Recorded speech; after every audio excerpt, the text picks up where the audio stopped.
Good morning, everybody. I hope you can see this okay.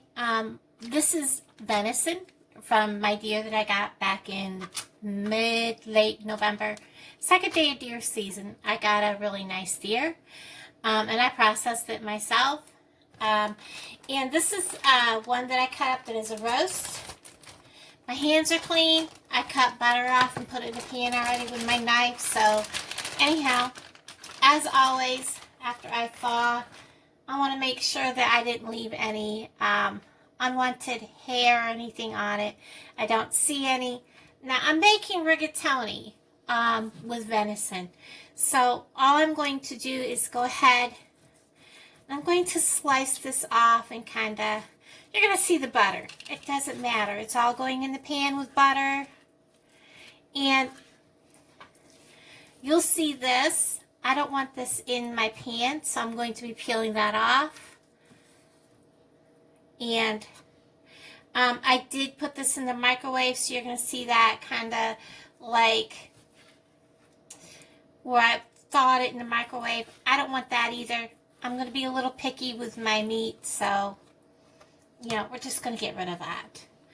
And what I'm going to do is I'm going to chunk up this into small, manageable, and this smells really good, guys. Pieces, a little bit smaller than stew. I don't like my stew meat to be too big. And we're going to put that all in the pan and get this ready to go.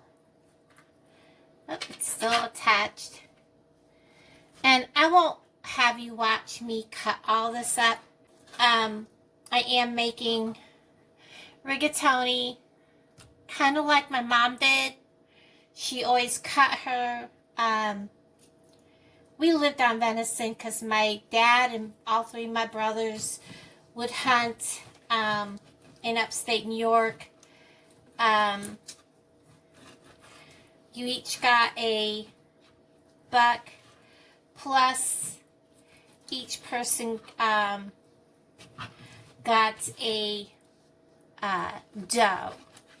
So we would fill a big freezer, and so that's what we lived on. That's what I grew up with. And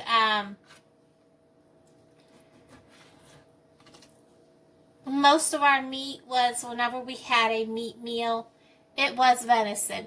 I very seldom ever had beef or beef steak. We did have hamburger when we needed hamburger for something. There was hamburger. We did have chicken, but mostly we grew up on venison. So that's what I'm making this out of. So I'm going to finish cutting this up, bring you back when I'm frying it. Okay, guys, I have my venison in my pan. It is all cut up, and no, it's not that much.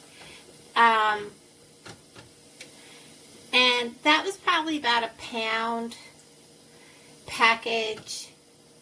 And that's okay. And I'll tell you, if you want to thaw venison, it's better not to thaw it in a microwave. It's better to always let any wild game thaw naturally, because I find with wild game, there's people that will argue this, if you thaw it in the microwave, it is going to give it just not good. It'll almost spoil the meat.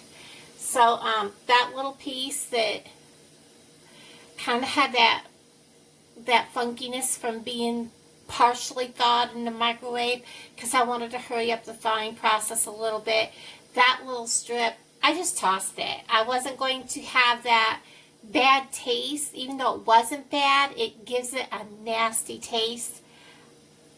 I just wasn't going to put that in with the rest of mine and have a biteful that has an odd flavor compared to the rest of it. It's just me. It's my preference. So I'm going to add, of course, I'm going to season this however you would for any kind of beef or anything that you want to put in a meal like this. It's going to be like you would a stew meat. You can cook this up the same as a stew meat. That was garlic powder. I am going to be kind of generous with my salt. And then this is pepper. I'm going to do the same with my pepper. Now, because I want to actually sear the venison, I am not putting a lid on it.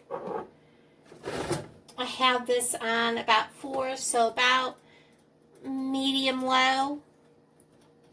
We're going to let this all cook. This is in a ceramic pan, so you don't need quite as much butter as you would in other pans. And we're just going to let this start to simmer and cook. I'll bring you back in a minute. So the meat is done, and there's like, and believe me, I counted, because I was like, gosh, that don't look like very many, but there's like individual little pieces, like between 80 and 90 in there, and they are cooked all the way through, nice and tender. Well, very hot and very good. Perfect. I'm going to put you on pause just for a second. Okay, I've got you over here in my crock pot. And my mother did not cook in a crock pot, not until she was much older. Crock pots really didn't come out until I was like, probably when I already had moved out. I don't remember. But, you know, she used to get her big pan. It was yellow enamel. And she would either put it on the wood stove if it was winter, or really low gas heat. And she would get her ragu spaghetti sauce, and she would get the old world traditional style, and several jars. Like do probably 4 jars, because we were a big family. And a big package of venison, cut it up, cook it up, and it would be a huge frying pan full. Because we were a family of 6. And it would be like 2 boxes of rigatoni. I'm letting that set and let it drip. So what I'm doing today, yes, it looks like a lot, and it is. But I'm going to be, if I can get this jar to open. I'm going to put it upside down. There we go. A large jar and a small jar. And my leftovers are actually going to go into a Ziploc bag. And then after it's frozen, I'm going to double Ziploc bag it. And that way, you know, into smaller bags, I can just pull it out when I want it. Now, I'm not putting the grease in. I'm going to scoop my venison up in.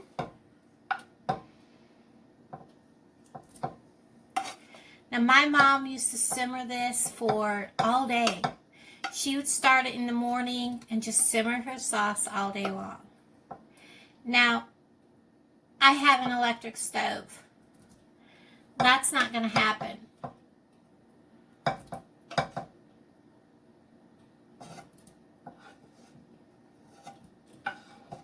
I'm going to leave myself one more piece. That is really good.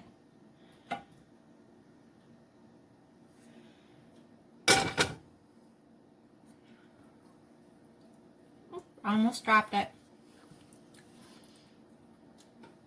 Bring you guys just a little bit closer. That burner's hot, so I'll have to be careful where I put you guys.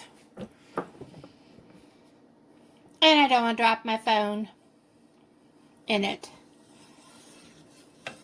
I'm just going to stir this in. As you can see, that was plenty of meat for basically 3 jars of sauce.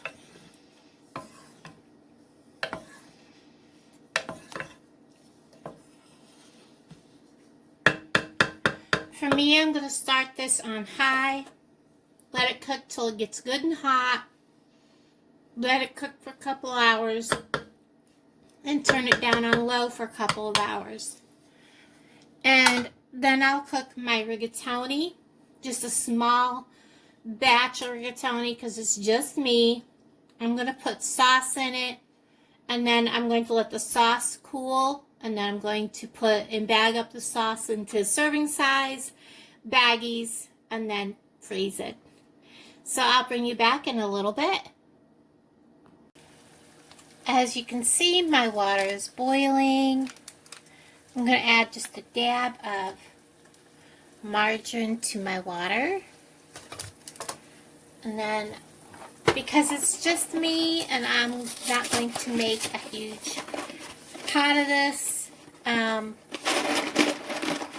probably going to add maybe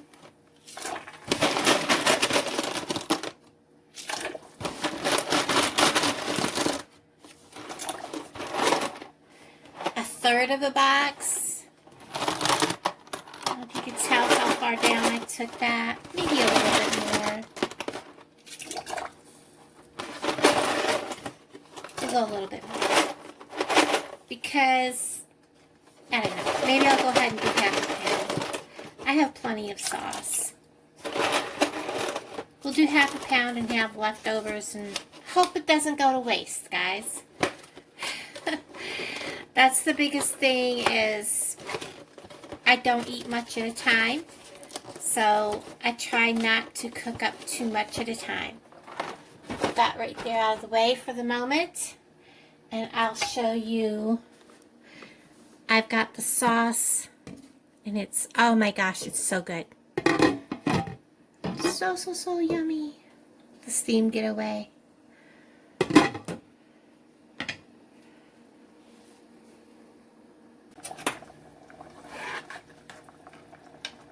I'm going to take one of these out.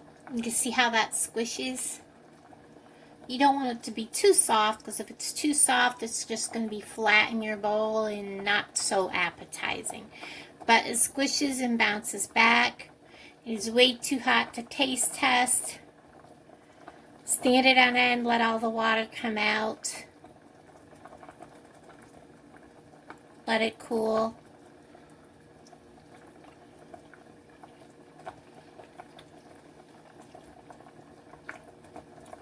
Maybe another minute or two, and then I'm going to drain this and rinse it, and then I'll bring you all back. Now first I want you to see that I've drained this and I've rinsed it off with hot water. That gets the starch off, that gets the butter off, and it helps keep it separate. Now I'm not going to drop it back in the kettle. First of all, the kettle's hot, and I am not going to pour sauce into this amount. I'm going to put some in my bowl, then I'm going to put sauce over it.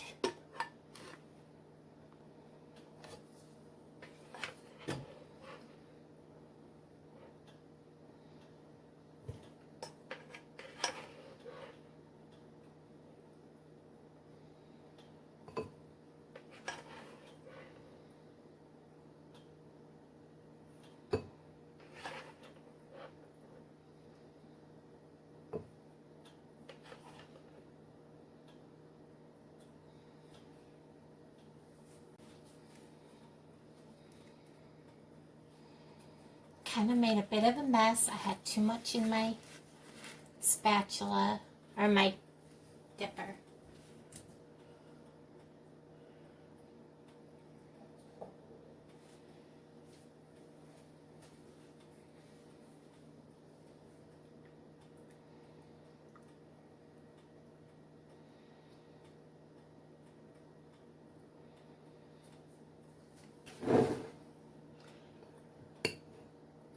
That should be more than enough sauce for what I've got in here, which is about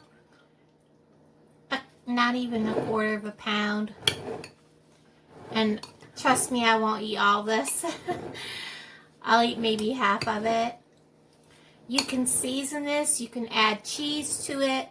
You can take a slice of bread, add a little bit of butter, and have it that way, or just sprinkle garlic powder on the bread with butter. Throw it in a hot frying pan for a few seconds to brown it, and you have garlic bread ready to go.